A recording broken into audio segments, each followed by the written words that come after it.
Yeah. Hey Josh. Lovely Eagle performance against France in Dublin here. How much better will you have to be if you're going to get a result against them on Thursday, and how do you lift it to that level?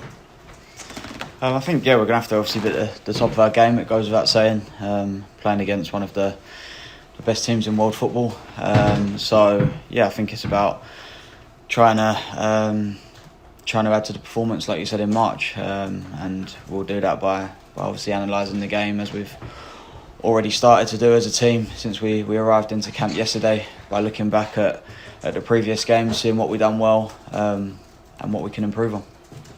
Then just look ahead to Sunday, the Netherlands coming here. They're coming off the back of 2 losses now, albeit they were tough opposition. Would you feel there's an opportunity there to take points off them at the moment? I think there's always an opportunity anytime a team comes to the Aviva. I think we always believe that with our fans behind us, we can perform and get a positive result no matter who the opposition is. And I think we've been quite close to that in recent times. Obviously against France, Portugal before that, Serbia. So against big nations. So no matter what their form is coming into the game, we'll be looking to go into that game as well, trying to get a positive result as always. David? Josh, how are you? Just from a club point of view, how have you found life now in the Premier League so far? Yeah, it's been enjoyable first and foremost. Obviously the first 3 games haven't gone as we would have liked results wise, but it's still very early stages in the season. A lot to learn, of course, but positive to build on. So yeah, still very early stages, but obviously enjoying being in the Premier League. That's, I think, where every player wants to be, and looking forward to what's to come. And is maintaining that kind of mentality and positivity just something that, as a footballer, when you come through everything in terms of development, you have to be through that, you just have to stick with all the time in terms of that kind of confidence? Yeah, I think one of the main sort of characteristics any player to get to a professional level has to have resilience. You have to be able to bounce back from disappointing moments, defeats, and also not get too high when you're winning games as well. Trying to keep that sort of constant mindset of working hard every day and looking forward to the next challenge, and that's something that we definitely try to do. Because even from a perspective then with Ireland coming into this game, kind of maybe what separates obviously say elite footballers from say on the outside. From the outside you might think that there'd be an inferiority complex and that might hamper a player, but in a game like this it's just something that just doesn't come into your own consideration. No, definitely. I mean, you go into every game backing your own ability, knowing the talent you have around you in the team as well. Albeit you of course you have respect for the players you're playing against and what they've done in the game, but when it comes to that 90 minutes or whatever it may be, all of that kind of goes out the window, and you're trying to do everything you can to be better than them on the night and get a result.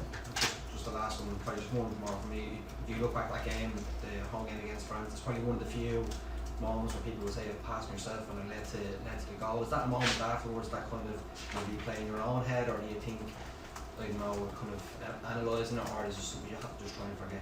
No, yeah, of course it hurts. You're obviously disappointed with yourself in that moment, and because we care so much, it hurts for a few days after, and something you have to get over. But like I said, you have to have that resilience to believe in the way you play. Obviously you have only one chance to make that split-second decision, and not every decision you make on the football pitch is going to be right. And when you're playing against opposition of the level of France, you can get punished. So yeah, something that hurt, no doubt about it, but it's something that I tried to move on from as quickly as I could. And yes, it's really far out of my head now, and I'm looking forward to the game on Thursday. Aidan, please. Just on that pass and that goal, I mean, does that come to you and need you to analyse that, or is it a case where it doesn't need to be said to you, you know it was a mistake and you just move on from it?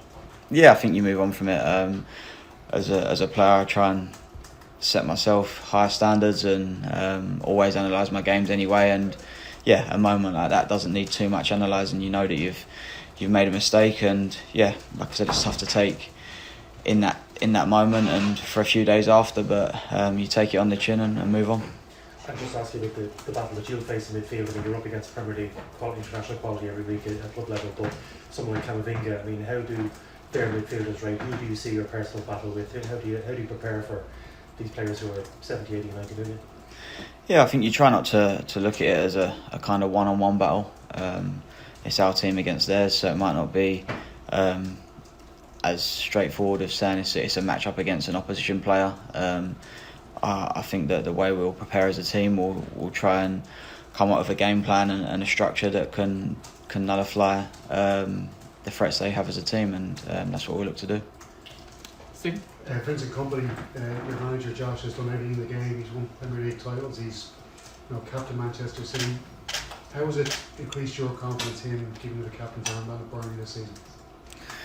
Yeah, I mean, I've not thought about it too much, to be honest. Whether I have the armband or I don't, I try to be the same player and person on the pitch. Try and lead by example whenever I can. So yeah, having the armband has obviously been nice for me. It's been special to captain a Premier League side, but I wouldn't say I've thought about it too much. I don't think it's changed my approach to games or the way I am.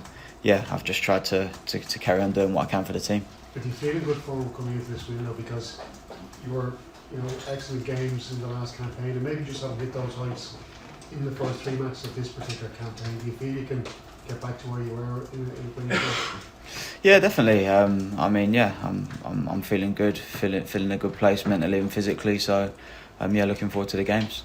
Just finally, because you've had numerous different midfield partners, has that been a bit of a has made your kind of job a bit of a struggle, because you've had different players in between in many different games, sometimes down to injuries, whatever the case may be? No, I don't think so. I think whoever plays together, we've got good sort of strength in depth, and there's different people that can step in, and whoever the manager selects, we're all behind each other and all enjoy playing with each other. So no, yeah, it's just something that you go through different periods of form, ups and downs in football and throughout your career. So yeah, but like I said, I feel in a good place heading into Thursday, and I know the squad's feeling in a good place as well. Brendan? Josh, can I ask you, can you measure how much international football has improved you or helped you as a footballer, just your evolution as a player? Yeah, I think it's helped massively. Yeah, playing in massive games for your country, it doesn't get any bigger than that. So to experience that, playing against the level of opposition we have, and playing in the atmospheres and environments, it's all experiences that are only going to improve you going forward. So yeah, I think it's been a massive help for me personally, and I'm sure it feels that way for every player. We talked about the misplaced pass against France when Pavard scored. What I remember also about that was how you reacted. I think you were brilliant after that. You were brilliant after that misplaced pass. Obviously, is that a consolation to you when you come off, when you analyse your performance, that you reacted well to that adversity? Yeah, I think that's all you can do. There's no chance to, certainly on the pitch, after you make a mistake, you can't dwell on it, because it can get away from you very quickly if you do that, and one mistake can be led by a lot more. So yeah, it's just something I tried to do, get it out of my head as much as I could on the night. But yeah, then after the game, obviously it hurts. Making a mistake is difficult to take, especially in a game for your country, and a game of the magnitude it was. But yeah, it's just one of those things, and when you're on the pitch, you have to try and show that mental strength to get on with it, and still try and put in the best performance you can for the team. We'll have Philip and John to finish. I asked this as well, Nathan and Josh. Just where do you assess Ireland are at the moment in the group? I feel like we're well in the group. We know that we're going to have to win games against very good sides, but yeah, I feel like we're well in the group, and we believe in ourselves going into the game on Thursday and then going into the game on Sunday, that we can do something special. And I think we showed that in the first performance against France, that we can definitely match them, and that's something that we're looking forward to doing again on Thursday. What would be something special, do you think? 6 points, 4 points? 6 points would be very special. I think, yeah, sitting here now, if you offered any of us 4 points, then we'd be delighted with that as well. but first and foremost, it's about Thursday. And making sure that we prepare right to put in the best performance we possibly can. Just a point of information. Have you played in Paris before? No, I haven't played in Paris before. No. Final one from John. Josh, you know your club captain, we hope John makes the tours if it's a chance he won't. Like, if you were handed that honour, how much would that mean to you against, you know, a team of that calibre on that occasion? Yeah, obviously we're speaking in obviously theoretics. I suppose I don't know. Obviously, we all hope John's going to be fit, and knowing the type of person he is, he will do everything to be fit.